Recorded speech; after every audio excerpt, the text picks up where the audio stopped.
நம்ம குழந்தைங்கள்லாம் வந்துட்டு திடீர்னு ஃப்ரெஞ்ச் ஃப்ரைஸ் சாப்பிடணும்னு நினைப்பாங்க. அப்போங்கும்போது வந்துட்டு நம்ம கடையில் ஆர்டர் பண்ணுறத விட நம்ம வீட்டிலேயே உருளைக்கிழங்கு இருந்துச்சு, நம்ம இதை ஈஸியாக செஞ்சுக்கலாம். ஸோ இங்கே பாருங்கள், இப்போ வந்துட்டு நம்ம எப்போவுமே ஃப்ரெஞ்ச் ஃப்ரைஸ் செய்யறதுக்கு கொஞ்சம் நீளமான உருளைக்கிழங்கு எடுத்துக்கணும். ஸோ தான் நம்ம பீஸா கட் பண்ணும்போது அது வந்துட்டு நல்லா இருக்கும். ஸோ நம்ம அதை வந்துட்டு தோலை வந்துட்டு ஃபீல் பண்ணிப்போம். ஸோ இந்த சைஸில் இருக்கிற மாதிரி நம்ம கட் பண்ணியாச்சு. இப்போ ஒன்றும் இல்லை, ஆல்ரெடி வந்துட்டு நல்லா எண்ணெயை வந்துட்டு பயங்கரமாக சூடு பண்ணிக்கோங்க. நம்ம யூஸ் பண்ணியிருக்கிறது வந்துட்டு ரைஸ் பிராண்ட் ஆயில். இப்போ நல்லா எண்ணெய் வந்துட்டு கொதிச்சதோனையும் நம்ம இதை போட்டுருவோம்.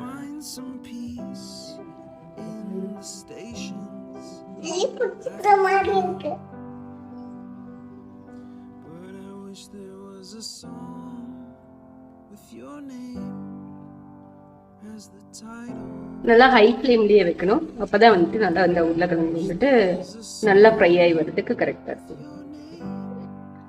இப்போ வந்துட்டு கடையில் போனோம்னா நம்ம வந்துட்டு கொஞ்சம் ஃபீல் பண்ணுவோம் என்ன அவங்க எப்படி செய்கிறாங்க அப்படின்னு. இது வீட்லேயே செய்யறதுனால இது கொஞ்சம் வந்துட்டு ஹெல்த்தியாக இருக்கும். ஸோ இன்னைக்கு ஏன் நான் வந்துட்டு ரைஸ் பிராண்ட் ஆயில் யூஸ் பண்ணியிருக்கேன்னா, நான் வந்துட்டு பார்த்தேன் அப்பங்கும்போது எல்லாரும் என்ன சொல்லியிருக்காங்கன்னா ரைஸ் பிராண்ட் ஆயில் வந்துட்டு ரொம்ப healthy comparatively other oil. So வந்துட்டு ட்ரை பண்ணலான்னு சொல்லிட்டு இது நாங்கள் வந்துட்டு வாங்கினோம். நல்லாவே இருக்கு. ஸோ வந்துட்டு நான் இதவே யூஸ் பண்ண ஆரம்பிச்சிட்டேன். இது வந்துட்டு ஒரு 3 minutes ஃப்ரை ஆகணும். நல்லா ஆயில் ஃப்ரை நல்லா ஆகணும். ஒரு கோல்டன் ப்ரௌன் கலர் ஆகுற வரைக்கும் இது நல்லா ஃப்ரை ஆகணும். ஹை ஃப்ளேம்ல, ஃப்ளேம் கம்மி பண்ணிட வேண்டாம். அண்ட் உங்களுக்கே தெரியும் இந்த உருளைக்கிழங்கு வந்து இப்போ பாருங்க ப்ரௌன் கலர் ஆயிடுச்சு. ஸோ நம்ம வந்துட்டு இதை எடுத்துடலாம்.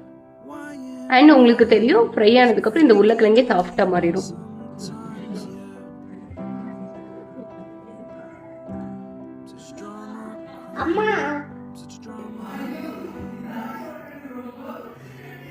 இப்போ வந்துட்டு நம்ம இப்போ வந்துட்டு மேலே போட்டிருக்கோம். உங்களுக்கு காரம் வேணுனாலும் காரம் போட்டுக்கலாம். இப்போ நான் இதை பாப்பா கொடுக்குறதாட்டி இதில் வந்துட்டு நான் வந்துட்டு ஸ்பைசஸ் மிக்ஸ் பண்ணல. ஏன்னா வந்துட்டு அவள் காரம் சாப்பிட மாட்டான்.